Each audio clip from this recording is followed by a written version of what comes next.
Hello and welcome to TreeWalker Talks, episode 86, Be Your Own Boss. First off, let's say I'm going to a little bit more structured of an episode from here on out, hopefully, to where it gives me all week to write things down and get things ready and just make notes, and I'll go off of those notes. So, bear with me as we get through this. Okay, it is Saturday, July 13th, and it's only 4:21 p.m. So we'll get into Homestead Update, but just so you know, it is going to be a little bit lax because I didn't have the weekend to get things done. And why am I not out there doing things right now? Well, my sinuses and the high pollen count have got me down for the day. My head is pounding. I go in short bursts and then go sit down and relax a little bit, and I would rather just be sleeping. So that's where we're at with that. Okay, so the heat is back here in Ohio. We're in the upper 80s, mid 80s, and I think later this week, low 90s. So that's always going to be great, huh? Okay, the ducklings out there, they are doing great. We had 4 of them, and they're all still alive, all doing good. We have another duck that's actually sitting on eggs, so we'll see if she hatches any out from there too.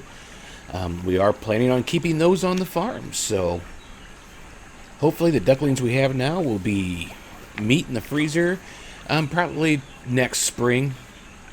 I think they'll be big enough. I don't know. I'm looking at the ones that we hatched out last year, and they're definitely big enough after, I don't know, probably 9 to 12 months.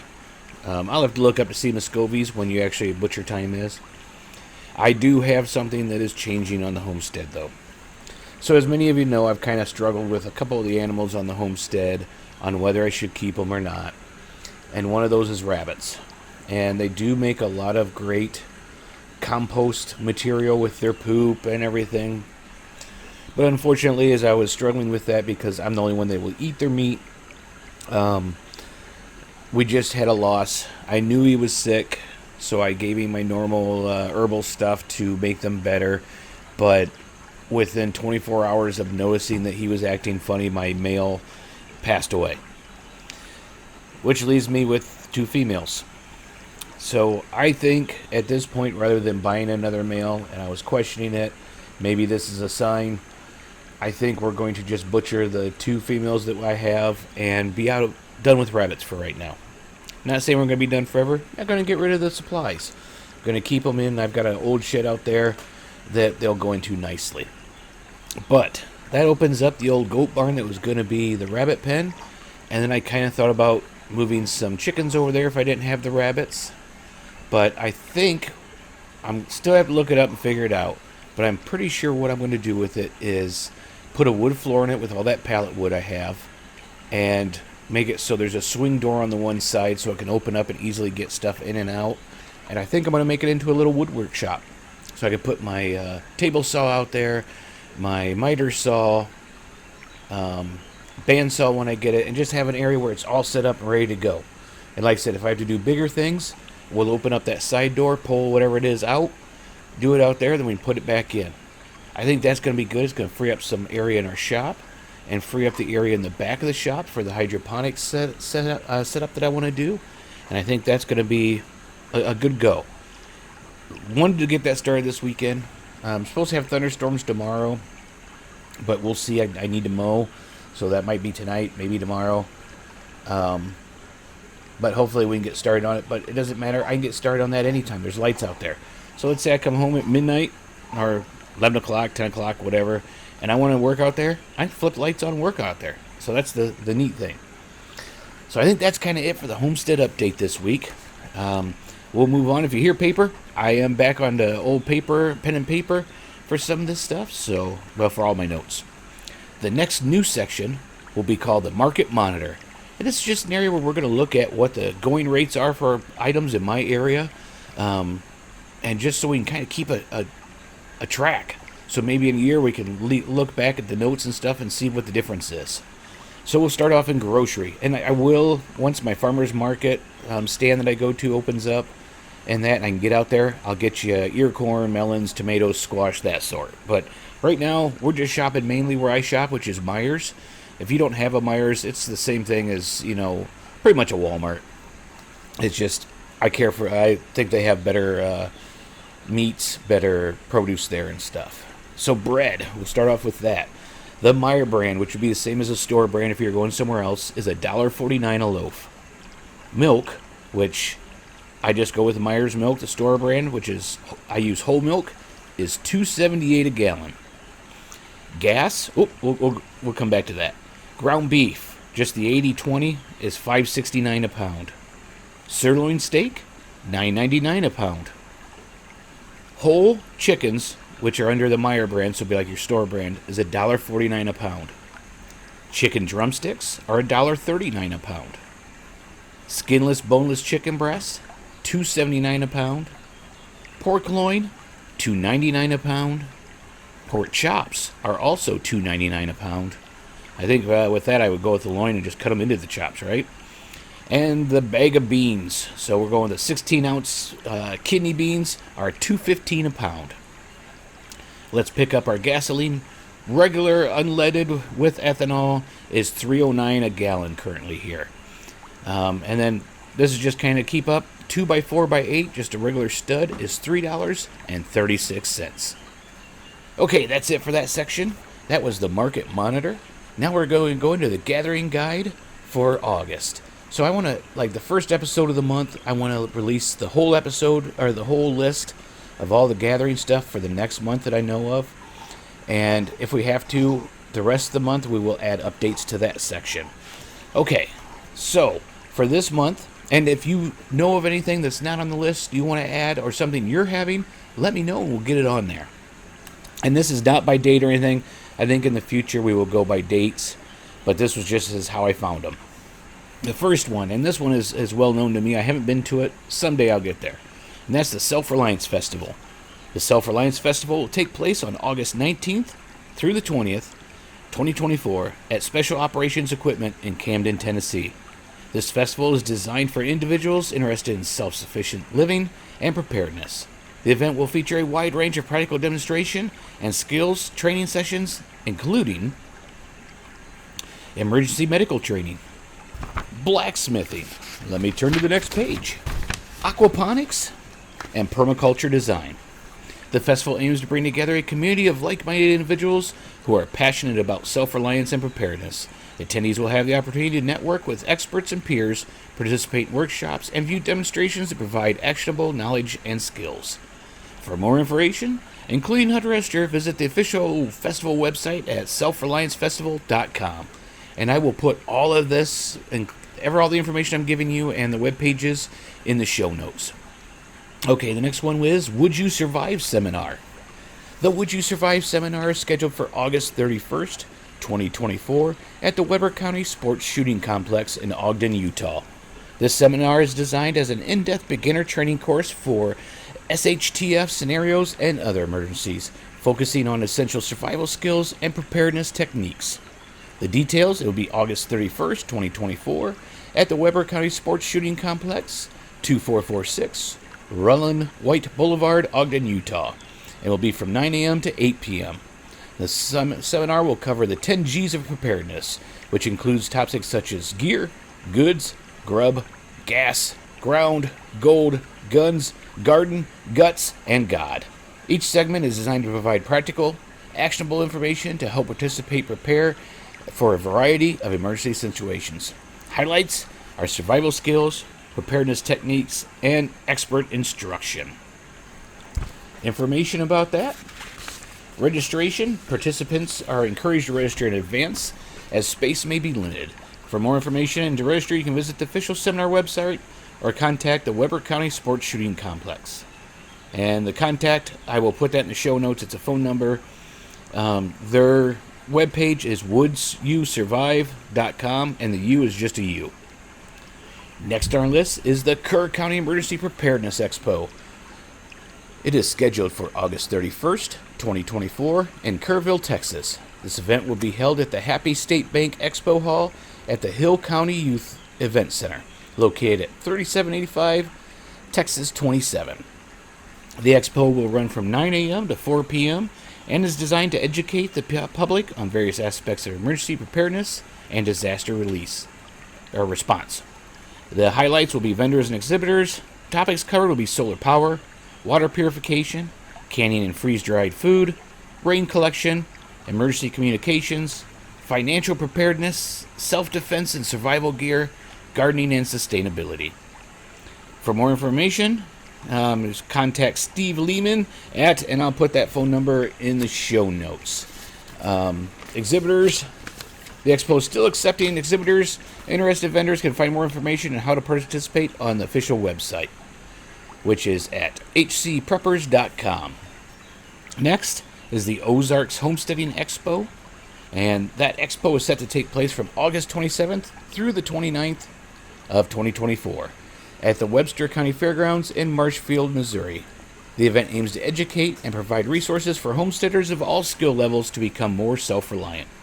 The expo will feature a variety of workshops and demonstrations on essential homesteading skills. Workshops and demonstrations, these are the highlights, sorry. Workshops and demonstrations, and the topics there will include gardening, livestock care, food preservation, beekeeping, and renewable energy resources such as solar power. There'll be expert speakers, vendors and exhibitors, and networking opportunities. More information, it will be at Webster County Fairgrounds, Marshfield, Missouri, the 27th through the 29th of August, 9 a.m. to 5 p.m. each day. It's open to the public. Tickets are available for purchase on the event website, which is ozarkhomesteading.com. Next up is the Bushcraft Homesteading and Preparedness Expo. It will be held from August 21st through the 23rd, 2024 at the Knott County Sportsplex in Hindman, Kentucky. This comprehensive event focuses on a wide array of skills and knowledge essential for self-reliance and emergency preparedness. The event highlights are workshops and classes. The expo features over 125 classes covering a variety of topics including bushcraft, homesteading, and preparedness. These classes are designed to provide hands-on learning experiences and practical demonstrations. Expert speakers. Attendees will have the opportunity to learn from experienced professionals in the fields of bushcraft, survival skills, homesteading, and emergency preparedness. There will be vendors and exhibitors there also. Gear, tools, and supplies that are crucial for effective preparedness. The key topics will be bushcraft skills, homesteading practices, emergency preparedness. For additional information, sorry, my dog is playing with a ball by herself over there, the Springer Spaniel, and that made me laugh. Like I said, I do this in my living room. Well, I'm in the dining room, so you get dog noise and stuff, but that's that's real life, right? All right, you need to contact for details. Potential attendees and vendors can reach out to the event organizers through the contact information on the event page. And that one I actually did not get a web page for, so you just have to Google Bushcraft Homesteading Preparedness Expo. I'll try to get that in there for the show notes, but I don't make any guarantees. Okay, the next one is the Chaos on the Colorado River, the Bullhead, Arizona Prepper Show. That was a mouthful. The Chaos on the Colorado River Prepper and Gun Show Expo will be held from August 2nd through the 4th, 2024, at the Anderson Auto Group Fieldhouse in Bullhead City, Arizona. This is the second annual event and is touted as Arizona's largest preparedness and survival expo. Event highlights? It looks like for Friday it'll be 10 a.m. to 7 p.m., Saturday 9 a.m. to 7 p.m., Sunday 9 a.m. to 5 p.m. There are over 100 classes and demonstrations, vendors and exhibitors, and speakers and experts. The admission will be $10 per day, or $15 for the whole weekend with wristband. Children under 16 years old are free. Vendor booths are available for $300, and 8-foot tables can be rented for $125 each. Vendor setup is scheduled for Thursday from 9 a.m. to 5 p.m. and Friday from 6 a.m. to 9:30 a.m. Tickets can be purchased at the event, and for more information, you can go to their official page, which is chaosontheColoradoRiver.com. Our next August event is the Family Emergency Readiness Expo, Howell, Michigan Prepper Show. And it will take place on August 24th. There's a lot of them in that time. At the Livingston Educational Service Agency, the LECA, LISA, building located in Grand River Avenue, Howell, Michigan. Flip the pages. The event is recognized as Michigan's largest educational readiness expo and features a comprehensive schedule of activities and resources aimed at promoting emergency preparedness among families. The mission will be free, and parking is free with a lot built for 800 vehicles, so come early, y'all.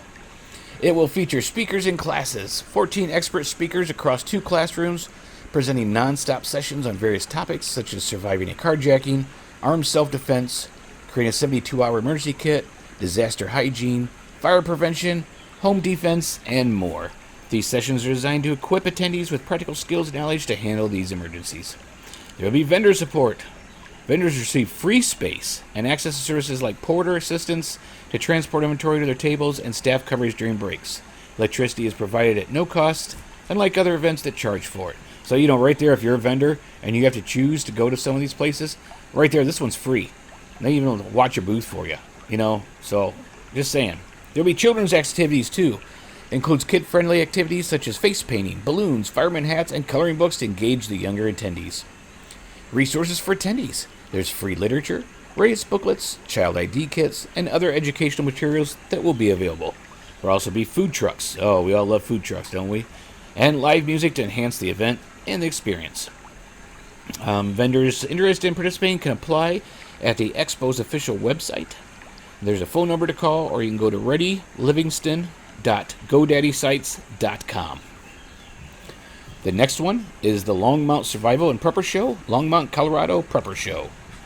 The Longmont Survival and Prepper Show will take place August 31st to September 1st, 2024, at the Boulder County Fairgrounds in Longmont, Colorado.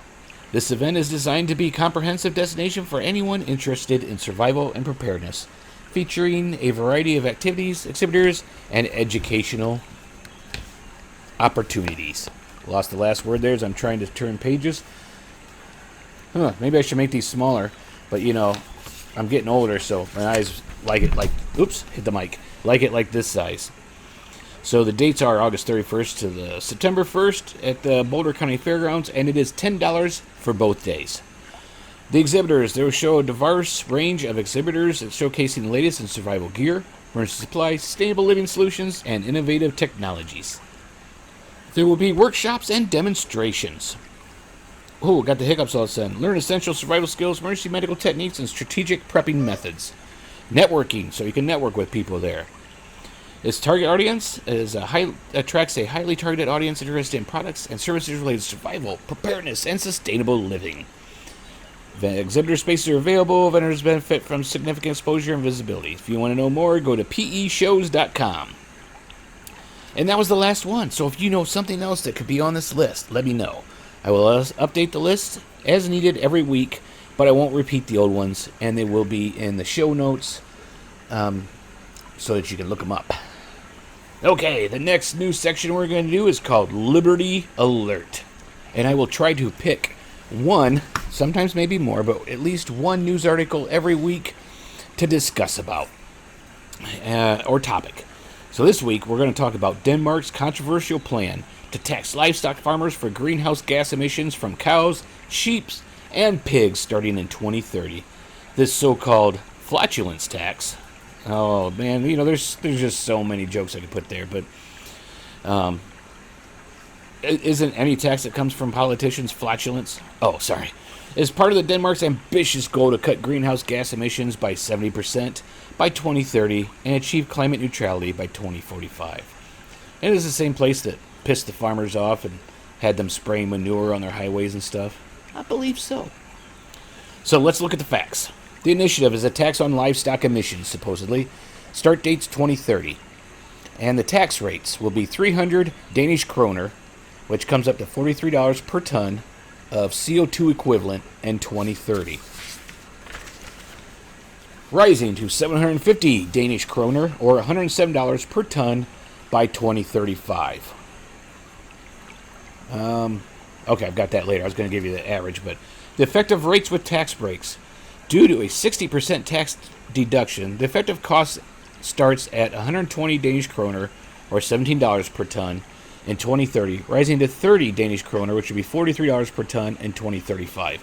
So what that means is they're taxing them, but then they're going to turn around and give them some tax breaks to bring that rate down. this just goes with all of our taxes here in the United States.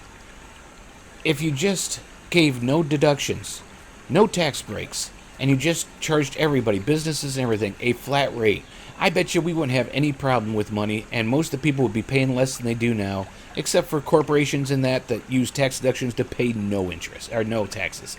So, that's my point. But, average CO2 emissions per cow. So, a typical Danish cow produces 6 metric tons, 6.6 tons, of CO2 equivalent per year. So, what would that be? So, that'd be like 6 times... Well, let's just do 7 times 17 would be $98 a year per head of cattle for taxes. So, we'll just keep with that right now. Purpose is to reduce emissions by 70% from the 1990 levels by 2030 and achieve climate neutrality by 2045. Why it might not work? Critics argue that tax won't effectively reduce emissions because it targets the symptom rather than the cause. Livestock emissions are a byproduct of essential agricultural practices, and without viable alternatives, farmers might struggle to comply without reducing their livestock numbers. This could lead to increased meat and dairy prices, potentially shifting production to countries with less stringent environment regulations, thus offsetting the global benefits. What's that mean? Okay, if I'm going to tax my farmers, and say I'm in Denmark, guess what? Either the price of the meat's going to go up. And when the price of the meat goes up, they can either pay it, or they can look at other means, which means going to a third world country who's going to raise their livestock in worse ways, more cruel ways, and cheaper ways, feeding them whatever cheap food they can get to get them to market. So it's actually going to be even worse because most of the emissions from a cow come when they're fed something they're not used to. I mean, when do you fart? When you eat something that's not good for your tummy or not all that good for you, you fart more. Cows will not go out and eat wheat or grain right off. They may eat corn if it's not quite ripe or that, but usually they're foragers. They're looking for grass in that. So most of the gas emissions come at the end when these cows are put in feedlots and are knee deep in poop, and that poop lets off the methane. So one of the reasons, or things that you can do to fix that, is do something with that poop, for one. Try composting it right away. Get it out of the area where it's going to produce more methane. And I don't know all the stuff. This is just things that I have been told. But the issues with this implementation, the economic burden, farmers will face increased operational costs, potentially driving small businesses or small farms out of business. Which is, I think, their joint for this. They want everything to be government owned. And then what we talked about, the global competitiveness. The Danish farmers could be at a competitive disadvantage compared to farmers in countries without the similar taxes. Supply chain impact. Higher costs could ripple through the supply chain, affecting food prices and availability. Now let's talk about the government intrusion into prepping and homesteading, which is still part of the other section here. For preppers and homesteaders, this policy represents a significant government intrusion. Many who practice self-sufficiency and sustainability living rely on livestock for food security. The tax could undermine these efforts by making it more expensive and challenging to maintain livestock, thus hindering self-sufficiency and resilience. This policy does not discriminate by the size of the farm, meaning even small family farmers and homesteaders will be affected, potentially making it financially unviable for them to continue their operations. So in other words, let's say you're just raising one cow for your family to eat. Now you're going to have that extra, because you're not going to get those tax breaks. So if one cow essentially puts out 6.6 tons, by 3035, they're going to charge you $107 per ton. So now you're adding almost another $700 to the cost of raising that animal that you're trying to raise for your family when you're probably doing practices that make the methane cut down. So to me, that's why this is very intrusive. But while Denmark's livestock emissions tax aims to address climate change, it faces significant challenges. The economic impact on farmers, potentially inefficacy in reducing global emissions and the intrusion into the practices of preppers and homesteaders are all critical issues that need addressing. In my opinion, these initiatives stink worse than a cow fart on a hot summer day, and is continuing to push conflict between farmers and government. Isn't the saying, control the food and you control the people? Kind of stands out here, doesn't it? Alright, let's move on to the next section, which we will call Rooted Conversations.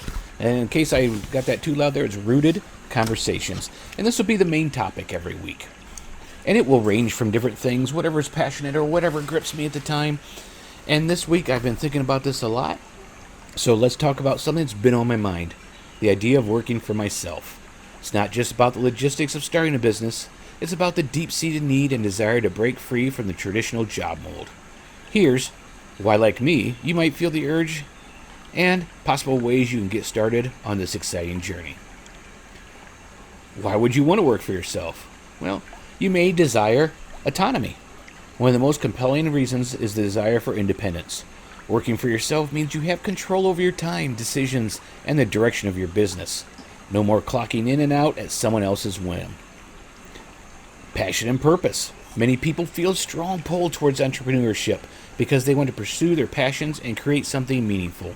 It's about building something that aligns with your values, your interests, rather than just contributing to someone else's vision or someone else's problem. Financial potential. There's also the potential for greater financial rewards. While there are risks, and there are a lot of risks, the possibility of earning more than a traditional job can be a significant motivator. When you work for yourself, the sky's the limit regarding income potential. Flexibility and work-life balance. Imagine having the flexibility to work when and where you want, whether it's spending more time with family, traveling, or just having the freedom to set your own schedule. Working for yourself offers a work-life balance that's hard to achieve in a traditional job. Personal growth.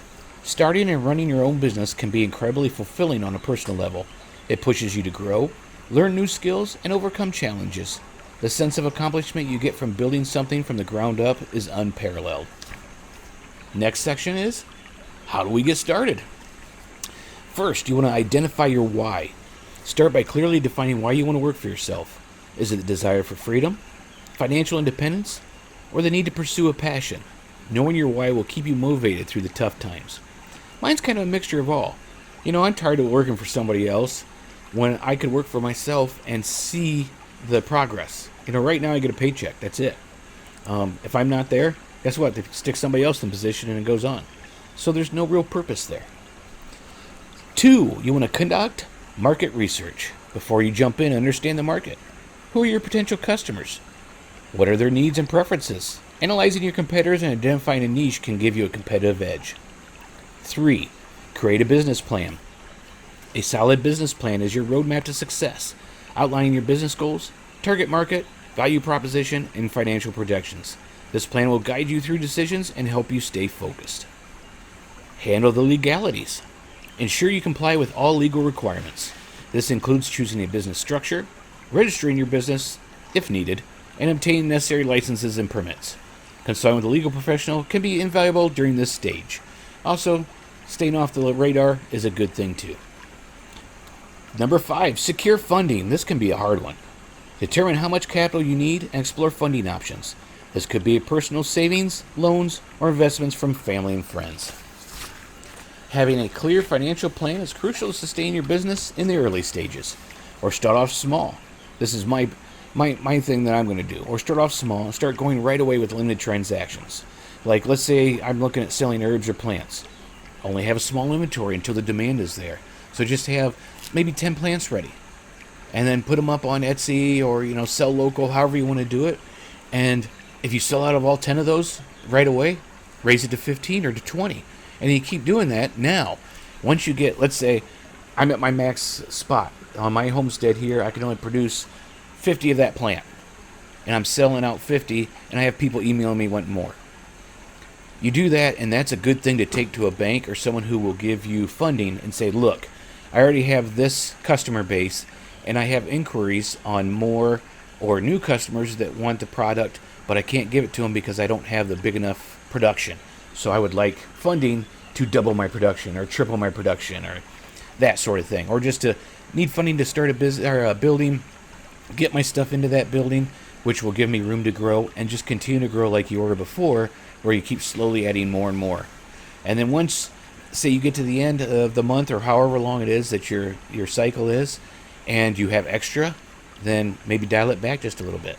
That way you're not sitting on a lot of extra stuff. And try different things. So, that's my add-on to that. Number 6, build your brand. Develop a strong brand identity that reflects your business values and resonates with your target audience. This includes your logo, a website, and marketing materials. A compelling brand can set you apart from competitors. I'm looking into a couple brands for my stuff because I don't know that TreeWalker, the TreeWalker Homestead, is going to be perfect for me selling herbs and stuff. But something with, and I already have one picked out, but I'm not going to give it out quite yet. Like something Homestead that's just hits more with people. So I probably might be switching the branding on this. We'll still call this, I'm still going to be the TreeWalker. This will still be TreeWalker Talks, but we may switch some branding on the actual channel itself. Market your business. Use various marketing strategies to reach your audience. This could include social media marketing, email campaigns, content marketing, and more. The goal is to build awareness and attract customers to your business. Another place, let's say you have kids in school, like I do. Let's say they're in FFA or 4-H, and you have herbs for sale, or chicks for sale, ducklings for sale, rabbits for sale. Use that. Talk to the teacher and say, hey, if you have anybody that's interested, I have this available. I have these animals. I have these herbs and stuff. If you've got someone that makes soap in there, you can look at the projects they do and compound what you're doing to them. Like, hey, I need, the lady's making soap. She needs 10 pounds of fresh lavender to put in her soap. Well, if you're growing lavender, that's a match made in heaven. You can bulk send 10 pounds her way. She can give you a good review and keep things going, right? Which would also kind of go into the next one. Network and seek mentorship. Surround yourself with experienced entrepreneurs and mentors who can offer guidance and support. Networking can provide valuable insights, opportunities, and encouragement.